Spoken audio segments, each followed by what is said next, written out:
angry partner. There, you heard that.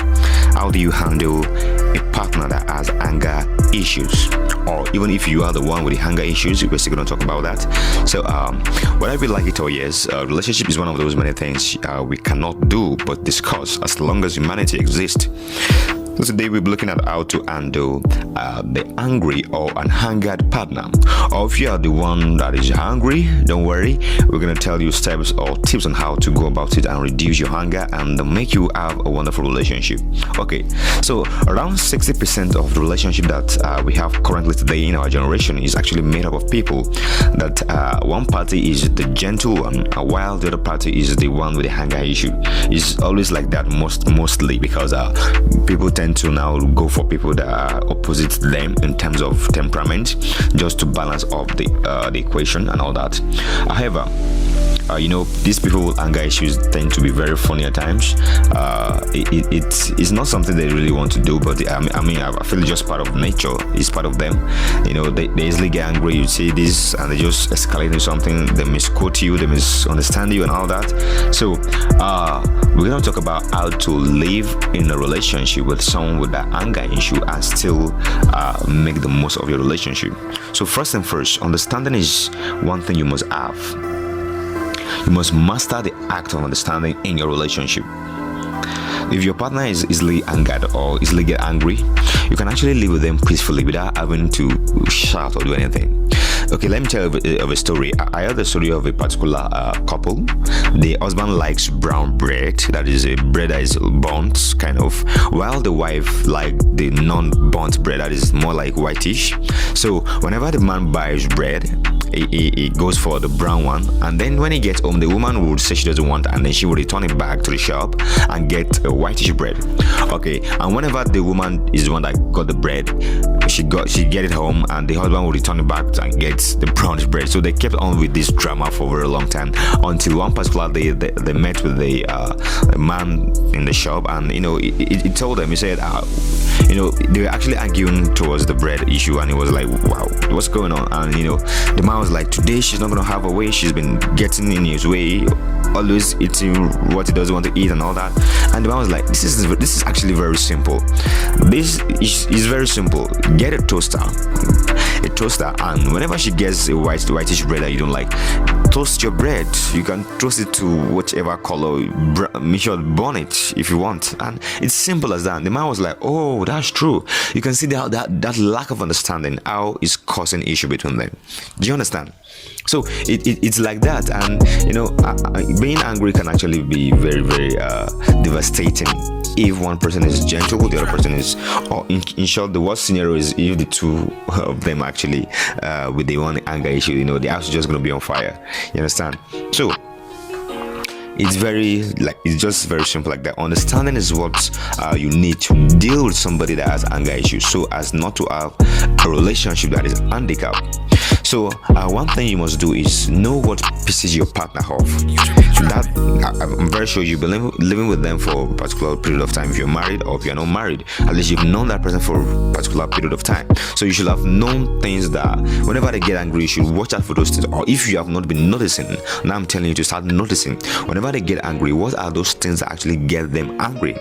You understand?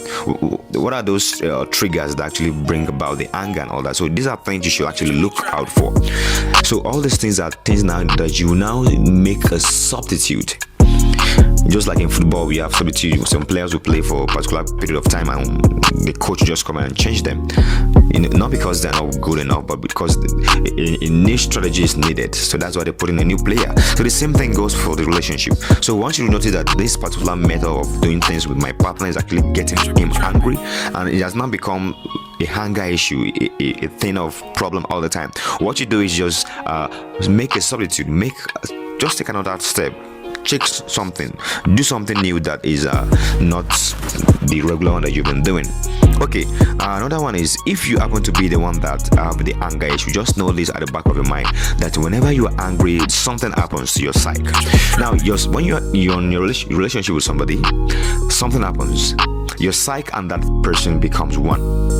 And that is why, if you notice very well, if you study yourself very well, I mean your past relationship or your current relationship, if you are having a mood swing or you're not really happy, your partner comes around, he or she tends not to be happy as well because of the fact that you are not happy. So one way or the other, your mood tends to affect the mood of your partner positively or negatively at some point in time. So anytime you get angry, just know that you are affecting the psyche of your partner, and that will be very bad to be held responsible for that. So I think this will help put you in check, so that whenever you want to get angry, I'm not saying getting angry is bad. It's normal to get angry. People can get you angry, people can piss you off. You get to work, you get life issue and all that. Things can really piss you off. You get frustrated and all that. So I'm not saying it's bad to get angry, but don't let it go down.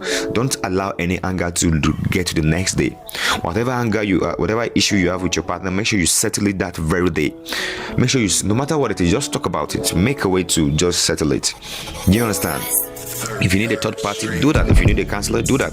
Just make sure you do something to make sure that issue doesn't last into the next day. Because if it lasts to the next day, there's possibility it's going to last to the next upper day, and like that. And before you know it, the relationship love start dying. You understand? So have that at the back of your mind that whenever you get angry, that is what you're doing.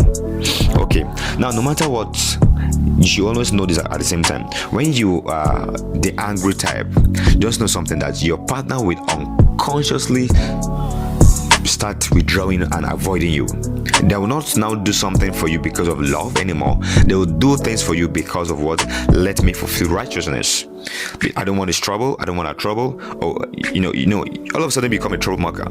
Become a troublemaker that she'll be avoiding, or you'll be avoiding. So somehow they start to avoid you, and whatever they do, they don't do it with the motive of love anymore. They do it because they don't want your trouble, and that is not what you want. I'm definitely sure about that. That is not what you want. You want a good relationship. So just have it at the back of your mind that whenever you get angry or you switch your mood, just so that you are affecting the psyche of your partner. You understand? So please understand that. And then another thing is, no matter the issue, okay, I've talked about this one. No matter the issue, try and make sure you get it settled before the next day.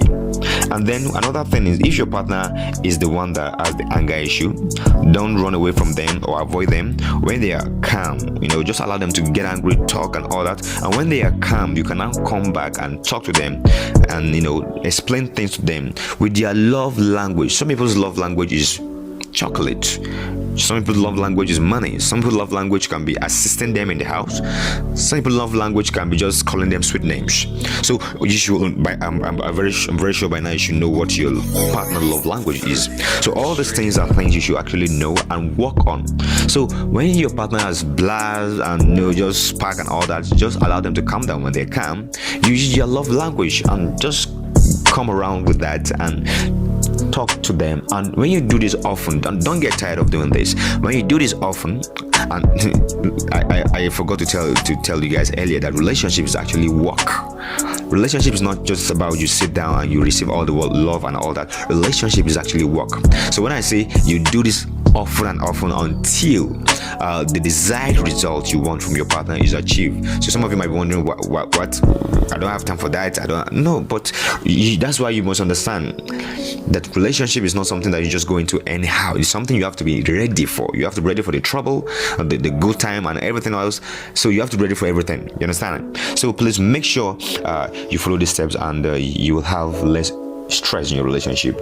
In case you have not subscribed to my channel, please hit that subscribe button, hit the notification bell, and also share this video with somebody. I'm very sure it will help somebody. Okay, if it's a podcast you're sending, send out the podcast, and if it's on YouTube as a video, please make sure you send it to share with some people, and let's help the world, help ourselves, and we all grow together.